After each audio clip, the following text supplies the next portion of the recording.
No YouTube ele vai aparecer com. Já está transmitindo lá para o YouTube, mas ele aparece com um delayzinho de uns 10, 15 segundos mais ou menos. E aí, Ah, é? aparece com uns delayzinhos de 10, 15 segundos. Mas aí, primeiramente, uma satisfação e obrigado aí por aceitar esse convite para fazer esse webinar.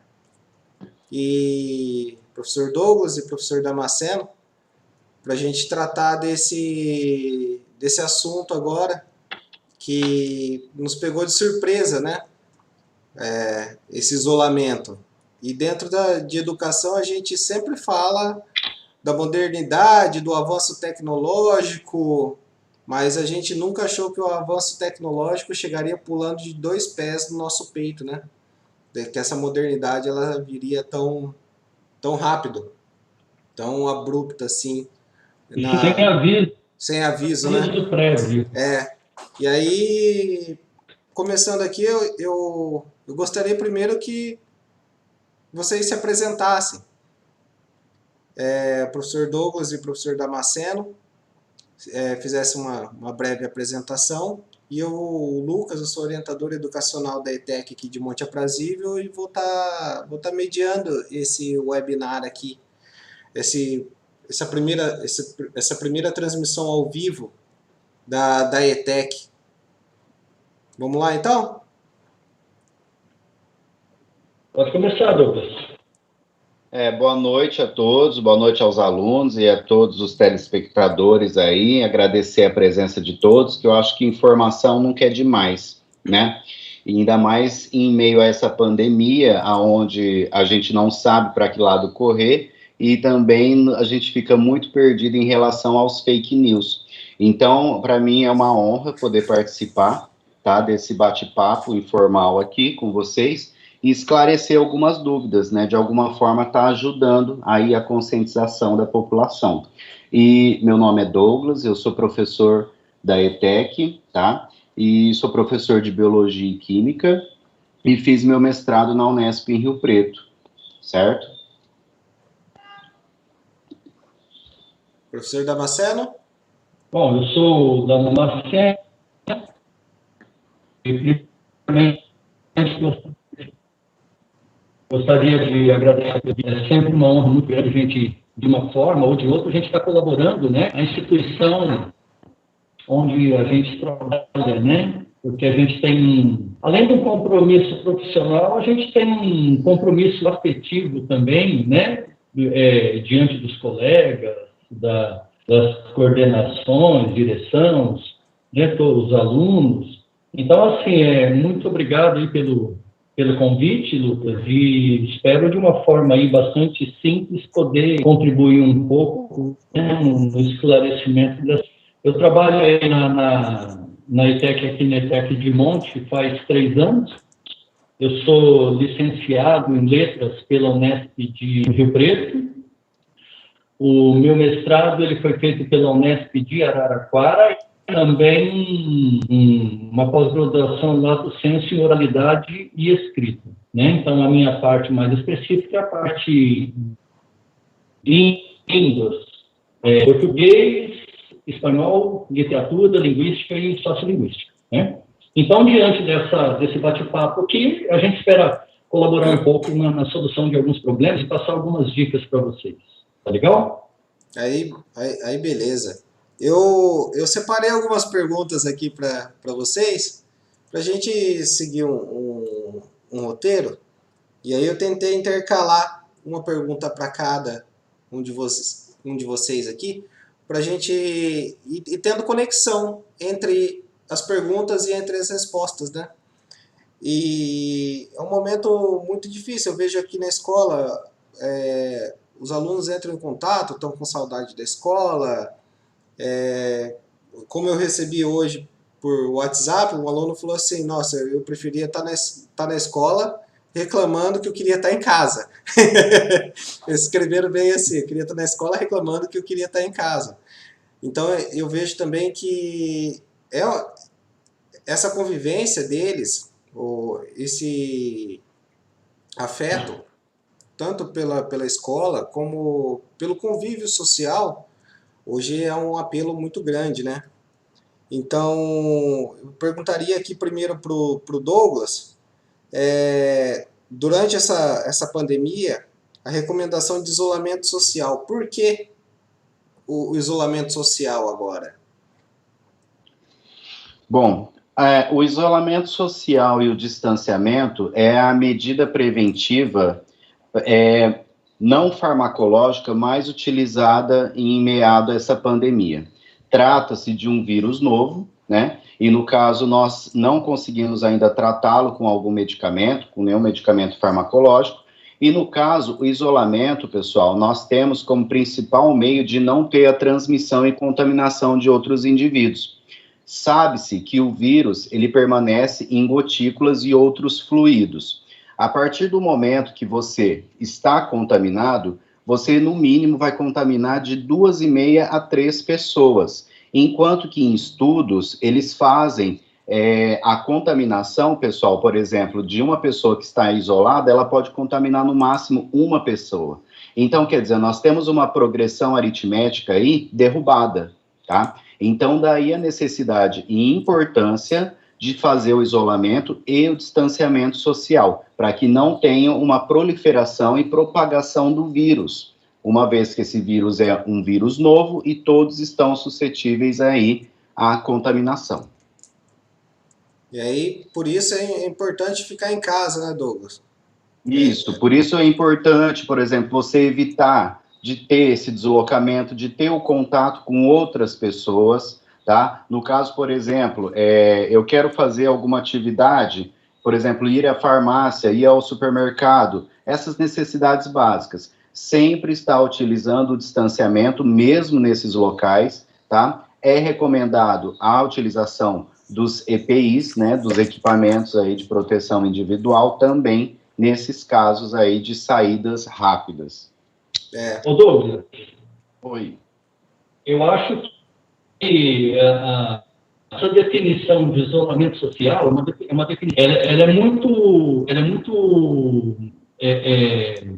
bem definida, né? Só que eu também colocaria uma outra definição que eu chamaria de responsabilidade social também, porque é uma questão de você não ter a preocupação apenas consigo, mas você ter a preocupação também com o próximo, né?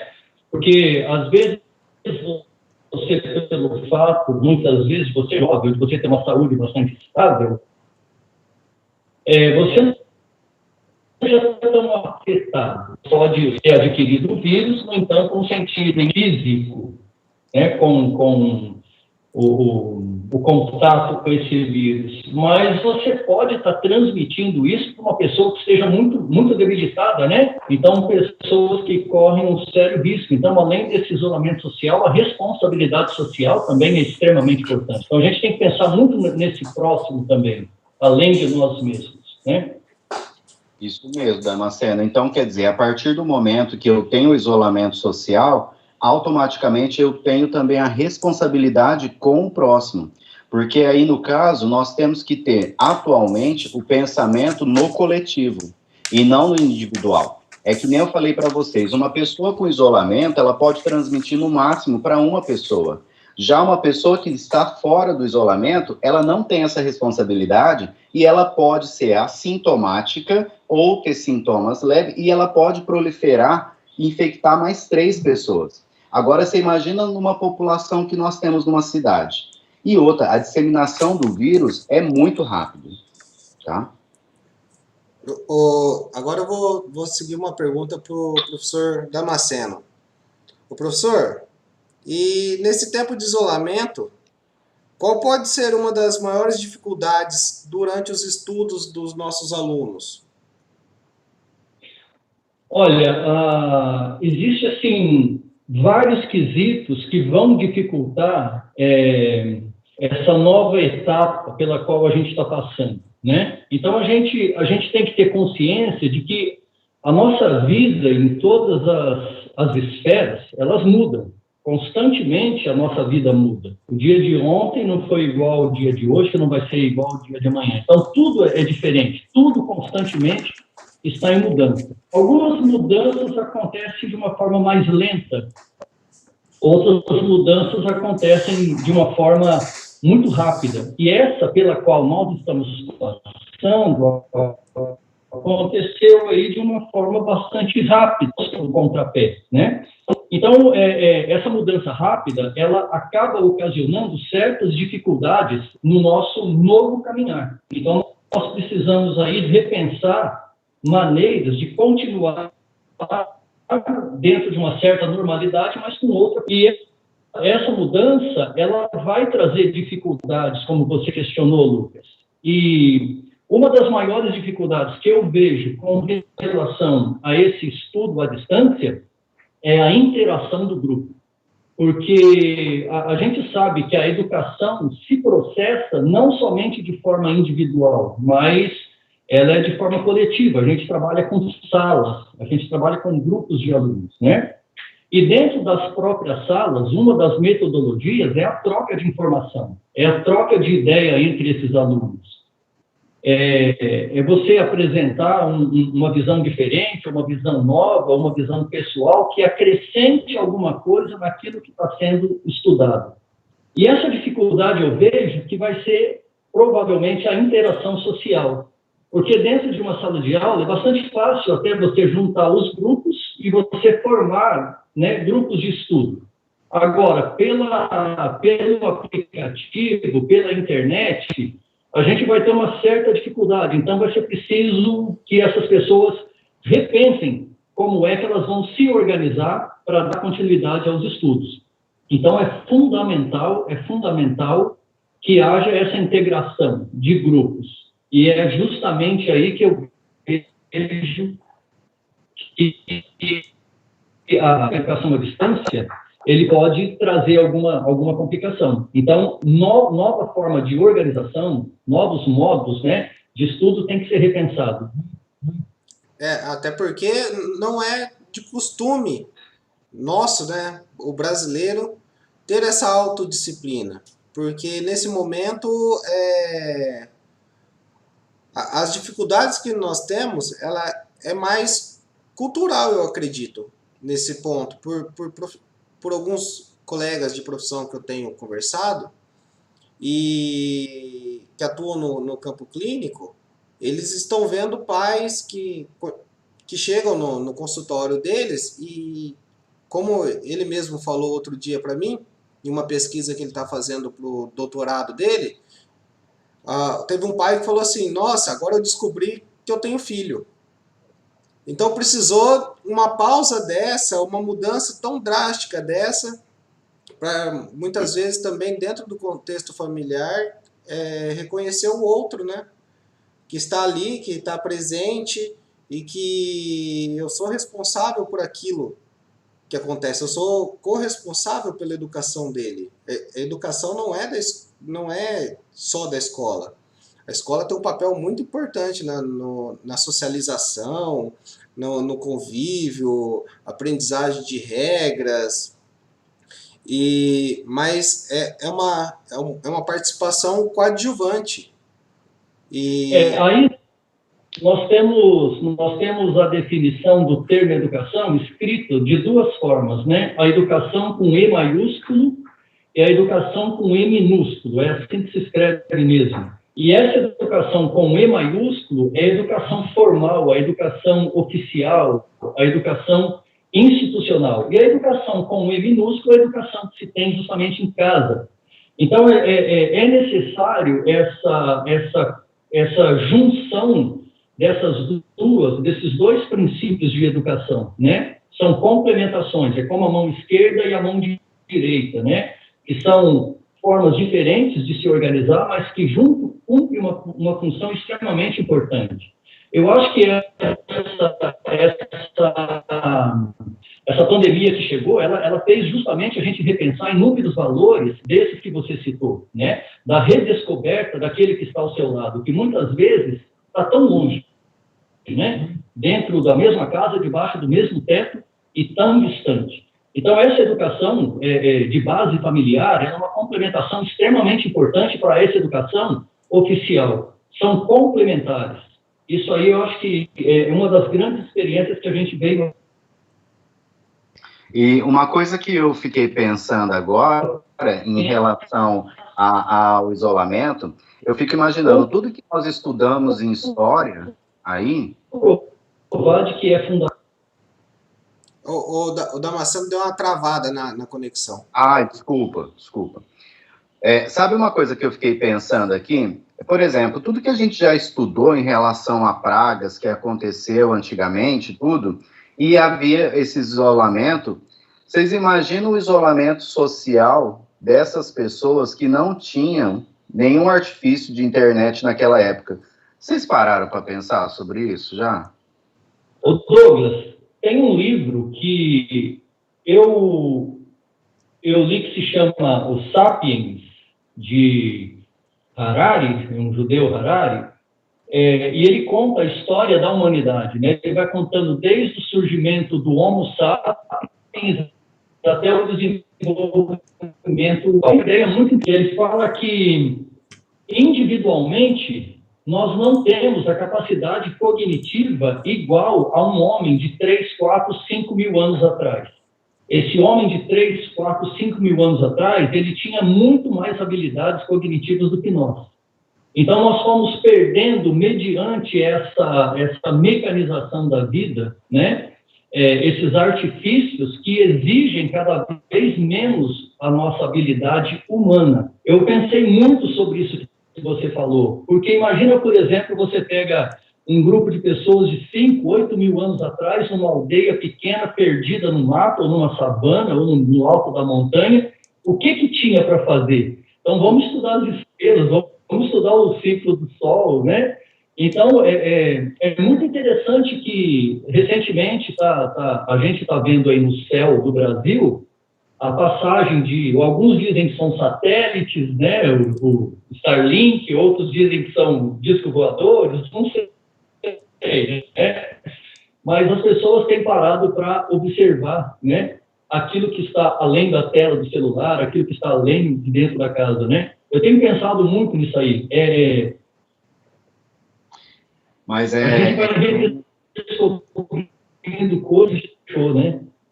Eu acho que a gente está redescobrindo, fazendo descobertas em todos os âmbitos. Eu acho que seja no educacional, seja no social, seja no pessoal, principalmente.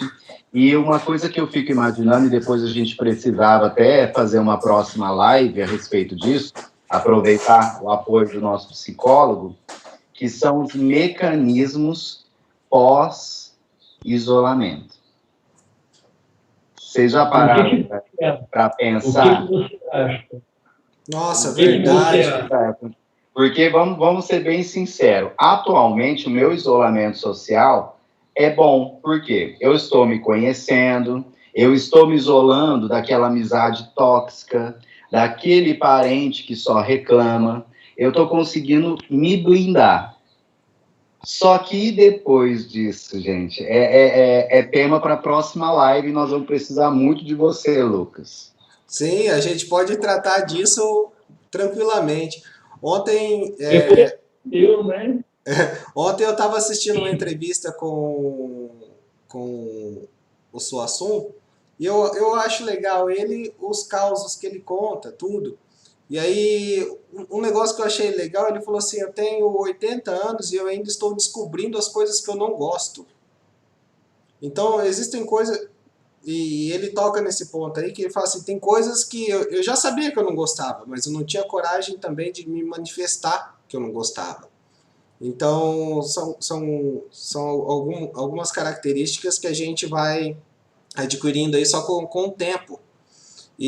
Mas vou voltar aqui no roteirinho de perguntas, porque o papo é bom, a gente começa a conversar e desvia, e aprender é isso mesmo. O aprender ele não é isolado, ele não é só literatura, ele não é só biologia, ele não é só psicologia.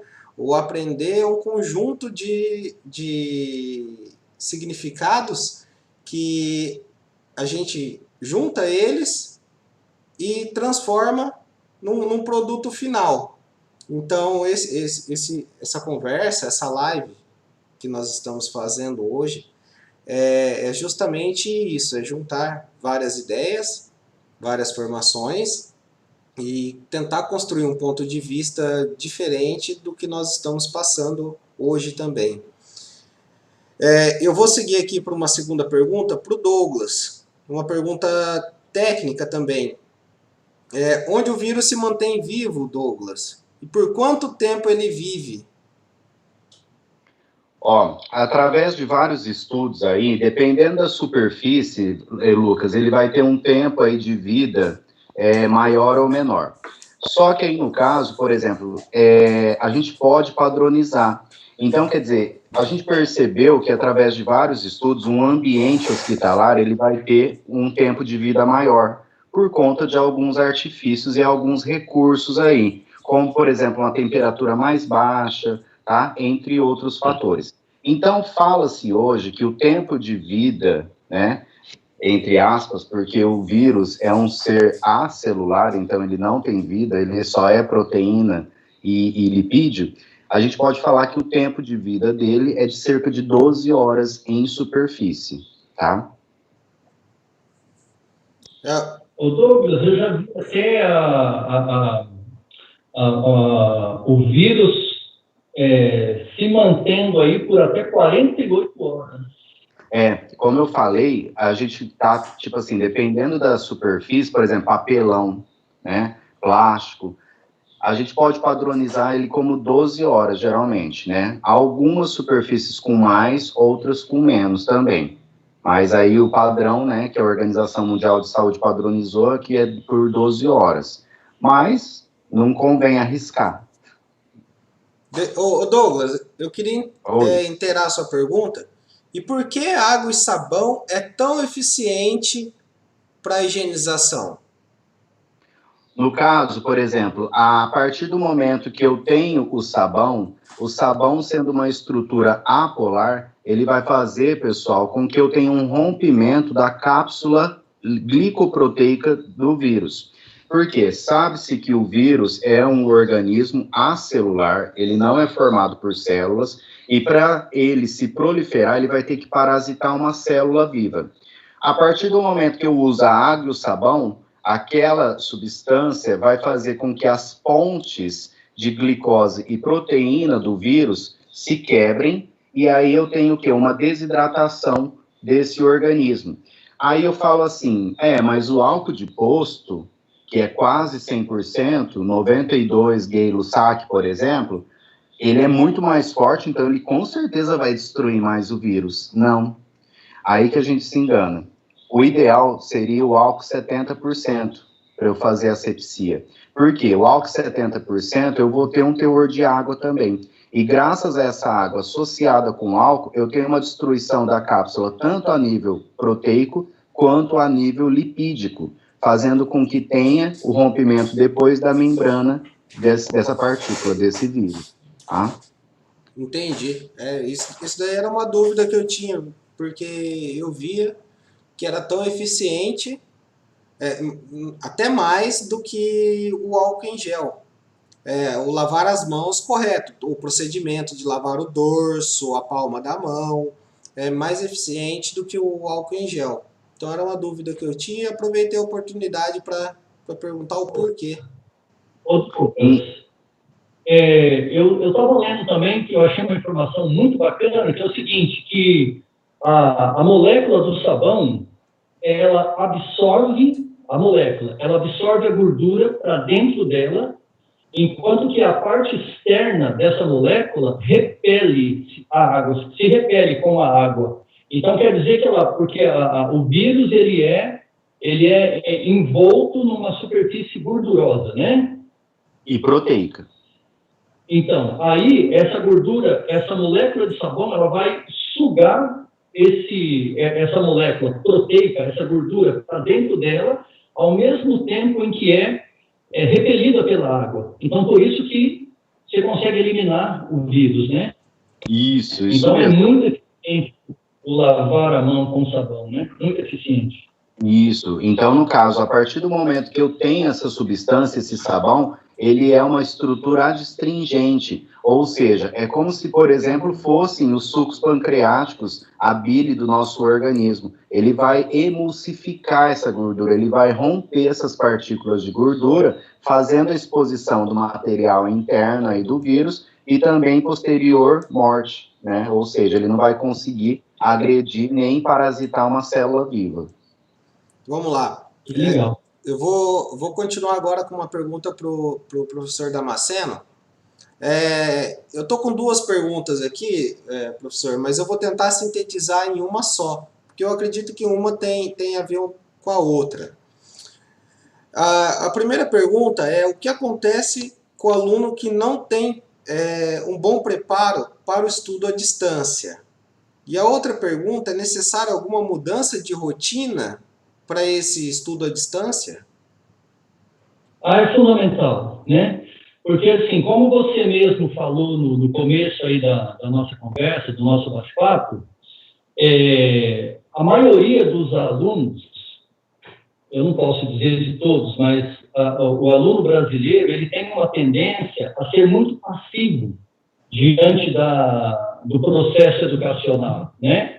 E você tinha falado aí justamente da necessidade desse aluno se tornar ativo diante desse processo. Então, o aluno que é acostumado somente a receber a informação, ele terá que se preparar de uma forma diferente, porque obrigatoriamente dentro desse estudo à distância, ele terá que se preparar para poder absorver as informações que vão ser enviadas para ele. E aí uma dica que eu dou é o seguinte, para que haja um rendimento, né? Porque aparentemente, quando se fala, por exemplo, de educação à distância, aparentemente é simples, mas não é. É muito difícil, Quem já fez curso à distância sabe da dificuldade que esse tipo de educação acaba ocasionando. Então, tem duas dicas que eu gostaria de dar para esses alunos que vão, agora, obrigatoriamente,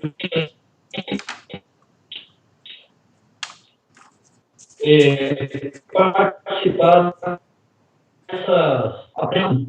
Então, uma rotina, por exemplo, de levantarmos cedo e irmos para a escola estudar, não é isso? A partir do momento que a gente entra nesse processo de quarentena, você não tem mais essa obrigatoriedade de ir até a escola. Então, muitos acabam se sujeitando a essa situação e perdem essa noção de rotina. Então, é obrigatório que esse aluno crie uma rotina, que ele crie uns determinados horários para que ele possa, que é o segundo elemento que eu acredito que seja fundamental, que ele possa fazer a administração do seu tempo. Então, na verdade, ninguém consegue administrar tempo. Tempo a gente não administra, a gente administra a nossa vida dentro de um determinado tempo, né? Então, é preciso que ele repense toda a conduta que ele dentro de uma sala de aula como um aluno mais passivo e se torne um aluno mais ativo. Então, esses dois elementos são fundamentais. Uma adaptação a uma nova rotina e uma administração da vida diante do tempo. Então, é preciso que ele estipule muito bem definido o qual ele vai estudar. Se ele não fizer isso, poderá, no final de todo esse processo, haver um acúmulo de informação, e aí ele vai se perder. Então, essa falta de preparo, ela tem que ser sanada com a administração do tempo ou da vida e essa adaptação a uma nova rotina. Eu acredito que esse seja o ponto crucial, até mesmo do desespero de muitos pais desses alunos. Porque, por exemplo, nós que trabalhamos em outros colégios também, Damasceno, a gente escuta o coordenador falar que, tipo assim, está tendo reclamação por parte dos pais que é muito conteúdo, entendeu? Então, quer dizer, cabe ao aluno e aos pais trabalharem essa disciplina do aluno, disciplina deles e organização também escolar. Então, por exemplo, não adianta o aluno, aquele que deixa tudo para a última hora, ele tentar estudar à distância, que não vai dar certo. E uma coisa que a gente sempre ressalta em sala de aula, Lucas, não deixem o conteúdo acumular, não deixem tudo para a última hora. Sabe aquele jeitinho brasileiro? Infelizmente, nós temos isso na educação também, né? Ou seja, o aluno ele não tem esse preparo e essa conscientização de que matéria dada é matéria estudada, né? Então, cabe ao aluno se organizar, né? Ter a sua rotina diária escolar, né? De seus trabalhos, e aí tentar organizar ao máximo esse conteúdo e fazer, não precisa fazer o dia ter 48 horas, mas a partir do momento que ele se organiza e ele consegue aí driblar todo esse conteúdo, ele vai ter um sucesso, sim. Posso dar uma... Pode? Tem um método de estudo que se chama técnica Pomodoro, é tomate em italiano, né? Então, lá quando os fogões ainda não tinham lá o timer, as mulheres utilizavam, as pessoas utilizavam na cozinha ele tinha a forma de um tomatinho. Então, você girava, que era a corda, e ele ia gradativamente voltando, né? Existe um método que se chama método Pomodoro. Esse método é consagrado no mundo inteiro como uma das formas mais eficazes para aprendizagem. Então, ele vai funcionar da seguinte forma. O aluno estipula 25 minutos de estudo e depois ele te dá um tempo de descanso, para que a mente não sature. Então, se você for lá no Play Store, por exemplo, você colocar lá Pomodoro, ele vai te dar um reloginho lá que você pode baixar e utilizar aquilo lá como um recurso de estudo. É muito bacana, porque ele não deixa com que a sua mente sature, e aí você consegue absorver grande parte do conteúdo que é passado. Tá? E nesse ponto aí, a gente passa pela mudança de cultura mesmo do nosso aluno. Porque nesse momento eles não têm o professor para chamar atenção, para falar senta. Ele só tem aquela consciência dele só. E dos pais. Não parece. Isso aí, Pomodoro. Pomodoro, isso aí. E aí eles só vão depender da consciência deles. Eu li um texto, eu não me recordo o autor agora, mas ele relata um estudo que ele fez lá na Revolução Industrial, que ele via que muitos trabalhadores se machucavam, tudo, que as empresas forneciam os EPIs, mas eles não usavam, né? Os trabalhadores não usavam. E aí esse rapaz, esse pesquisador foi perguntar para eles por que eles não usavam. E a conclusão que chegou no final das contas é que eles não usavam porque eles não tinham consciência do risco que eles corriam. E eu tô usando esse texto que eu li para trazer aqui para a educação, porque nós vamos ter alunos que não estudam. Mas não estudam por quê? Porque talvez eles ainda não tenham consciência do risco que eles correm se não estudar, se não se educarem, se não se disciplinarem. Porque não é só uma questão de aprender o conteúdo, é uma questão de autodisciplinar-se, que você precisa disso para praticamente tudo na sua vida. Para o seu trabalho você precisa, para a sua família você precisa, para você estabelecer muitas relações, você precisa de muitas coisas que envolvem a consciência e a autodisciplina. Então, me veio na cabeça agora, eu não me recordo o autor, mas acho bem interessante trazer esse ponto de que muitos alunos, assim como os trabalhadores, vão acabar se ferindo nesse processo por não ter a consciência do risco que correm. Eles vão acabar tropeçando no meio do caminho por não ter essa consciência. E aí é legal que vai ficar registrado aqui na nossa live toda essa nossa discussão e reflexão a respeito dessa educação em tempos de Covid. Não é a primeira grande pandemia do mundo, E eu acredito que também não será a última. Não será a última. Então, é algo que nos traz uma reflexão muito grande nesse momento a respeito da educação.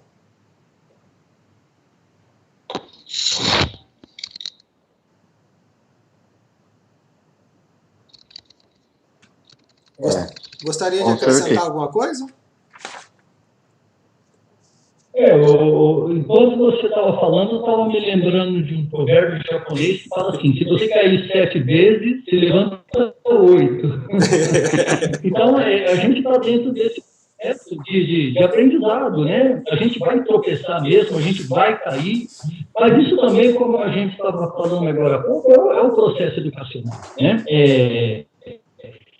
Mas é fundamental, a educação é um instrumento fundamental, não dá para tirá-la da vida, né? Onde nós imaginávamos no início do ano, estando numa live stream no YouTube, ao vivo. Jamais. No início do ano. Mas superamos, estamos superando, né? Superamos, Gente, aprendemos. eu sou da época do StarTAC. Vocês lembram do StarTAC? Lembro. E hoje, se dando videoaula. Olha que avanço que nós tivemos em um espaço tão curto de tempo. Quem diria? Vamos dizer 20 anos, né, Douglas? Isso, eu tenho 22, então, quer dizer... Ai, foi bom. Mas é algo inerente a essa realidade deles. E para alguns vai despertar uma consciência mais rápido do que para outros. Mas Você sabe o que eu fico imaginando, Lucas? Oi. Eu estava pensando, tipo assim, o que a civilização antiga, que passava por várias pragas ao mesmo tempo, deveriam estar pensando de nós nos dias de hoje? Tipo assim, vocês estão reclamando de uma praga só? É isso mesmo? É verdade. Eles passavam por várias, hein? Várias. Fome. Se você pega os textos medievais, por exemplo, então, se você pegar ali, por exemplo, Laçarido de Tormes, próprio Dom Quixote, qualquer texto de característica medieval, você vai ver que a grande praga de lá é a falta de alimento, né? É a fome mesmo, né? Nós, graças a Deus, não tivemos que passar por isso, né? Então, tá bom ainda, tá bom, apesar de tudo, né? Vou aproveitar um gancho aqui, tem uma pergunta da Ayla, e ela está falando que está preocupada com as aulas online aqui da ETEC. Vou aproveitar o gancho e tranquilizar ela também, porque... Nós também estamos. Porque é algo novo para nós também, é algo novo. Nós, enquanto profissionais aqui da educação, nós estamos nos adaptando também. Nesse mês, creio que todos os professores trabalharam dobrados, estudando plataforma, estudando metodologias de ensino à distância, como transportar uma atividade prática da escola e de uma maneira simples para que esse aluno consiga realizar uma experiência em casa. E nós estamos... metodologias. Nós estamos nos reunindo com muita frequência, os professores, coordenadores aqui da ETEC. Estamos estudando muito. Dia 22 é a previsão do retorno através da plataforma online da Microsoft Teams. A plataforma é muito bacana, é muito legal. Os recursos que ela nos possibilita também são muito legais, mas a plataforma em si e nós, enquanto orientadores e professores, nós não fazemos esse papel sozinho. Depende dessa outra contrapartida que está do outro lado. Depende do aluno, do comprometimento e da consciência também, Ayla, do aluno que quer aprender, que quer se comprometer com essa causa. Então, enquanto instituição, aqui eu posso dizer, e junto com os colegas aqui, o professor Douglas e o professor Damasceno, que a instituição está fazendo o possível para apresentar o melhor para vocês, o possível mesmo, mas depende da contrapartida também do aluno, não depende só da instituição. É nesse momento, como o professor Damasceno falou, que o aluno ele precisa deixar de ser passivo, porque nós não vamos tirar o aluno da cama para assistir a aula. Ele precisa ter essa atividade, essa proatividade, essa consciência de que ele precisa se mover para participar deste processo. Senão ele ficará estagnado. Espero ter respondido a Ayla. Ah, sim. Não, e uma outra preocupação também que nós, o corpo docente, está tendo, é que dos alunos que não têm o acesso à plataforma e também não têm acesso à internet. Essa, Ayla, é uma preocupação que vem tirando o sossego de vários professores e coordenadores. Por quê? Porque o intuito nosso é que mesmo o ensino à distância, todos caminhem juntos. Entendeu? Então, cabe aos docentes e coordenadores buscar metodologias e outras formas de avaliação para o aluno. E fique tranquila que todos estão se capacitando e todos também estão abordando toda a clientela, tá? Mesmo os que têm acesso, como os que não têm também. Ninguém tá? vai ficar para trás, né, Douglas? Não, ninguém vai ficar sem estudar, pode ficar tranquilo. Mas aí, dia 22, a gente aborda mais sobre esse assunto, porque no momento a gente não pode estar ainda abordando. Oficialmente, vocês ainda estão de férias, os alunos. E nós, como é um recesso, a gente está estudando muito, para falar a verdade. E aprendendo muito sobre tecnologia também. Muito. Nem me fale. Eu vou seguir o roteiro aqui mais com uma pergunta para cada um, que já são 19h11, para a gente ir encaminhando para o final, tá? Tá.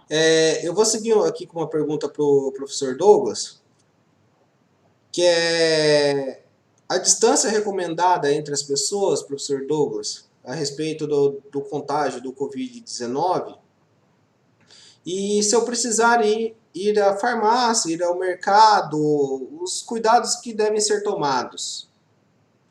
Tá. Então, vamos lá. Pessoal, o distanciamento entre uma pessoa e outra, o ideal seria cerca de 2 metros de distância, tá? Por quê? Porque o vírus ele faz a propagação por gotículas, tá?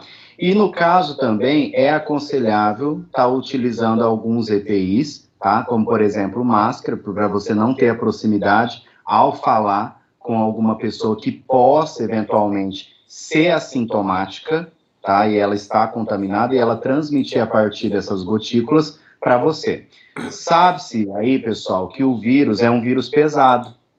Ele tem, no caso, 400 nanômetros de peso. E isso, na microscopia, é algo grande, tá? Então, no caso, ele sendo pesado, a partir do momento que ele está nessas gotículas, ele vai cair. E você tendo uma distância e um distanciamento de 2 metros seria o ideal.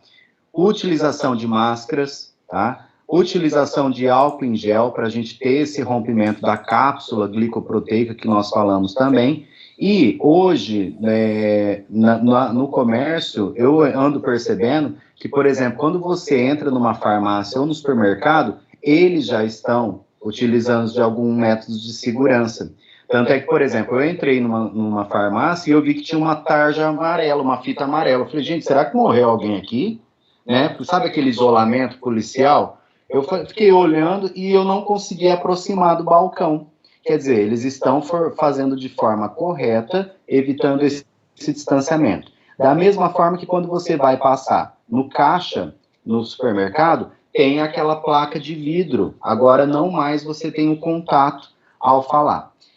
A partir dessas gotículas, aí o vírus presente nessas gotículas, ele pode dar entrada no seu organismo através de mucosas, tá? Ou na sua boca, ou mucosa nasal, ou então nos olhos. A mucosa, pessoal, é uma parte altamente vascularizada. O que é vascularizada? Que é irrigada com vasos sanguíneos. A partir do momento que você tem esse contato, ele pode penetrar na sua corrente sanguínea, tá? Uma vez caiu na corrente sanguínea, ele vai se instalar aí em qualquer local do seu corpo. E habitualmente ele está se instalando na garganta, provocando uma inflamação, depois isso desce para a pleura, que é uma dupla camada que recobre o pulmão, depois vai para os pulmões, causando uma inflamação, uma pneumonia e um enrijecimento pulmonar, fazendo com que a pessoa não tenha mais essas trocas gasosas. Essas trocas gasosas, fala-se em hematose. Hematose é quando a minha hemoglobina, carregando gás carbônico, libera o gás carbônico, captura o oxigênio, num processo de inspiração e expiração, e vai conduzir esse oxigênio para todas as células do meu organismo. Então, aí nós não temos essa ventilação por si só, certo? Obrigado, Douglas. Eu vou seguir com uma pergunta agora para finalizar com o professor Damasceno. Ô Damasceno, e qual a sua percepção a respeito do acolhimento por parte das instituições de ensino à distância? Como elas estão oferecendo isso? Lucas, o acolhimento, a sensação de acolhimento é algo fundamental, né, nessa relação social, né? E eu tenho reparado, as instituições como um todo, principalmente a nossa, a ETEC de Monte Brasília, ela tem se preocupado muito com essa questão do acolhimento do aluno. Como o Douglas falou agora há pouco, alguns alunos, por exemplo, pode ser que não tenham o acesso à internet. No entanto, esse aluno não estará, como é que eu vou dizer? Excluído, não estará excluído. Então, pelo que a nossa coordenadora disse, nós forneceremos material a esse aluno, e esse aluno terá a possibilidade de retirar o material na própria caso ele não tenha acesso. Mas aí, ressaltando isso, Lucas, esse trabalho, por exemplo, de hoje aqui, nesse bate-papo nosso que você propôs, já é uma demonstração de um acolhimento, já é uma demonstração de uma preocupação muito grande com todo esse processo do ensino à distância. Então, os alunos podem ficar sossegados porque eles estarão acolhidos. A única coisa que a gente pede em troca é essa responsabilidade na continuidade da educação. Então, a nossa parte a gente vai fazer bem feitinho e o aluno também faz a dele, que nós superaremos isso até com uma certa tranquilidade, espero, né? Então, hashtag vai passar, né? Vai passar. Vai passar. Isso com certeza vai passar. Mas vai deixar aí para nós um aprendizado imenso, e eu acredito que vai ficar um legado muito grande aí para nós enquanto pessoas, enquanto instituições de ensino, enquanto professores. E o objetivo dessa live hoje mesmo foi justamente nós termos esse contato e sentirmos também essa reciprocidade, como seremos aceitos também, porque algo é o contato dia a dia, é o contato pessoal ali. Vamos dizer, o professor é o único doutor que tem o privilégio de ver seu paciente todos os dias, né? Porque o médico, ele vê, passa um remédio, daqui um mês você volta. O doutor, professor, é o único que tem o privilégio de ver seu paciente todos os dias. E esse privilégio também, ele engloba até o acompanhamento, além do acompanhamento, o crescimento do indivíduo. Sim. Porque eu acho assim, que não é só você jogar e falar, toma que o filho é teu, não é por aí. A gente tem um acompanhamento e a gente consegue visualizar o crescimento educacional e individual de cada um. Então, quer dizer, isso para o professor, para o docente, é um privilégio muito grande. Realmente, concordo com o que você falou, Lucas. Quando eu era estudante, eu lembro que um professor me disse assim: o que a gente espera é que o aluno, o discípulo supere o mestre. Que o aluno consiga ir muito além daquilo que a gente conseguiu. E é isso que eu jogo também para o meu dia a dia. Tomara que ele vá muito além, muito mais, né? Estude muito mais, tenha muito mais consciência, tenha muito mais disciplina e, no fim das contas, seja um ser humano melhor, né? Ô, Lucas, por exemplo, eu tenho certeza, né? Aliás, eu e o Damasceno, nós temos uma amiga em comum, e ela já falou isso para mim uma vez. Ela falou assim: eu fiz espanhol por causa de um professor meu. E eu já acompanhei, até na faculdade, uma aluna eu fazendo mestrado e ela fazendo mestrado também. Ela falou assim: professor, eu só fiz biologia por causa do senhor. Então, quer dizer, para nós é um privilégio muito grande ter esse acompanhamento também, tá? Então, quer dizer, é que, assim, que nem você falou, nós, professores, somos privilegiados aí, porque a gente tem um acompanhamento dos nossos alunos. E a gente servir de referência para a vida profissional e pessoal do aluno é muito mais gratificante ainda. Com certeza. Eu vou, 19h20, eu vou seguindo pro encerramento aqui, já sem mais perguntas. Tem uma pergunta da Roberta, eu só vou responder ela aqui rapidinho. Ela está perguntando sobre as faltas e frequência de presenças na ETEC. A partir do dia 22, nós vamos estar esclarecendo tudo, viu, Roberta? Robert, desculpa. Robert, nós vamos estar esclarecendo tudo. É que nesse momento, nós não podemos ainda nos pronunciar.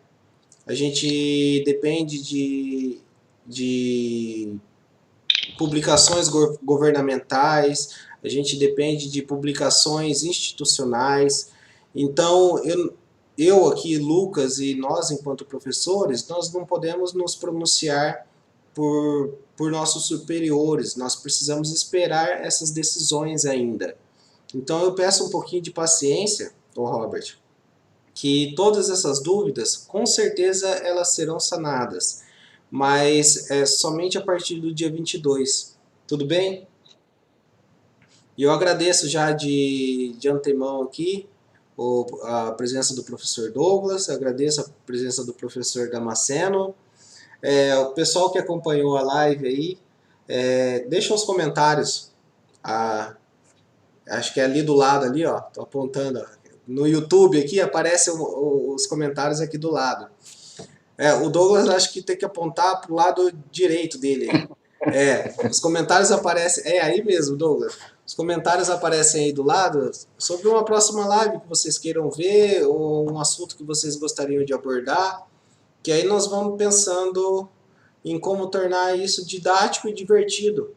Porque aprender não é massivo, aprender é divertido, aprender é gostoso. Muito bom. Mas para aprender a gente precisa aprender a gostar de aprender. Você precisa descobrir o gosto por aprender, por descobrir coisas novas. Então, se quiserem deixar aí no comentário aí ao lado aí, para que a gente possa estudar um próximo assunto, uma sugestão, a gente agradece aí a presença de todo mundo que pôde participar e nos acompanhar aí nessa horinha. Oi, professor. Lembrando que não precisa necessariamente ser um assunto relacionado com a educação, né? Claro. Pode ser um assunto de interesse, né, dos alunos, né? Sim, um assunto de interesse com os alunos. Se nós dentro da instituição aqui for um assunto muito específico, nós podemos convidar um palestrante e fazer essa mediação através de um professor da ETEC. Então, estamos inaugurando a questão das lives aqui, das transmissões ao vivo, pelo canal do YouTube e pela plataforma Teams da Microsoft. E espero aí que vocês tenham gostado, espero que o professor Douglas Damasceno tenham gostado dessa participação, desse bate-papo nosso, e muito obrigado aí pelo tempo de vocês, tá? Agradeço mesmo. Gostaria de fazer as considerações finais, tem mais 2 minutos para cada. Damasceno pode fazer. Tô igual no paredão aqui já. Justifique sua permanência em 2 minutos. Não, Lucas, muito obrigado pelo convite. É sempre assim, da minha parte, é uma satisfação enorme de participar dos trabalhos que você faz, porque são todos muito construtivos, né? Se precisar da minha presença, do apoio em alguma coisa, pode sempre contar comigo. Então, quero te agradecer muito pelo convite e, principalmente, te parabenizar pela atitude que você tomou, tá? Então, muito obrigado e parabéns. Obrigado a todos aqueles que acompanharam o nosso bate-papo. Bom, pessoal, eu gostaria só de finalizar um pouco aí o assunto e lembrar vocês, tá, a respeito do Covid, que uma pessoa assintomática, ela pode se tornar o meio de propagação, tá? Então, vamos pensar no coletivo, isolamento social, distanciamento aí, no caso, é a solução. Pessoal, eu gostaria de agradecer a presença de todos, a presença dos alunos que nos acompanharam, tá? A iniciativa do Lucas, ao professor Damasceno, que sempre está me apoiando, tá, lá no colégio, e o que seria de nós sem essas ideias do Lucas, né, sem esse apoio dele. Então, eu só tenho a agradecer e pode ter certeza que o que precisar do meu conhecimento, né, do meu pouco conhecimento, eu vou auxiliar vocês sim. E eu espero aí temas para a próxima live. Tá bom, pessoal? Muito obrigado a todos. Vou complementar aqui, a Ayla escreveu aqui, nessa quarentena, descobri que gosto de estudar. Aí eu...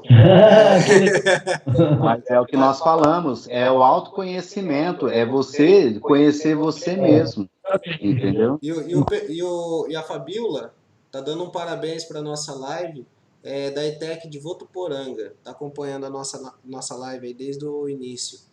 E muito obrigado pela participação. Obrigado, aí, pela interação. E eu acrescentar que essa quarentena, um aspecto psicológico, trouxe, de certo modo, uma angústia. E uma angústia sempre traz um incômodo, né? E o incômodo é necessário para que nós, enquanto seres humanos, nos movamos. Tenhamos que sair do lugar e, como falou a Ayla, descobri que eu gosto de estudar, eu descobri que eu gosto de ler, eu posso descobrir que eu gosto de estudar música, mas é preciso um start. E esse start, muitas vezes, vem por uma situação não agradável, que nesse momento seria uma angústia a respeito do isolamento. Mas é algo que nos leva a pensar mesmo. É necessário nesse momento, mas vai passar. E eu agradeço muito a presença de vocês. Vou estar encerrando por aqui, tá? Essa live vai ficar disponível no canal da ETEC no YouTube. E, como o pessoal fala, deixa seu joinha lá. Muito obrigado. É isso aí, deixa o joinha lá para nós aí. Muito obrigado. Valeu, professor Damasceno. Valeu, Douglas. Vou estar encerrando a live aqui, então. E até uma próxima, tá bom? Até, pessoal. Até. Tchau aí para vocês. Até mais. Tchau.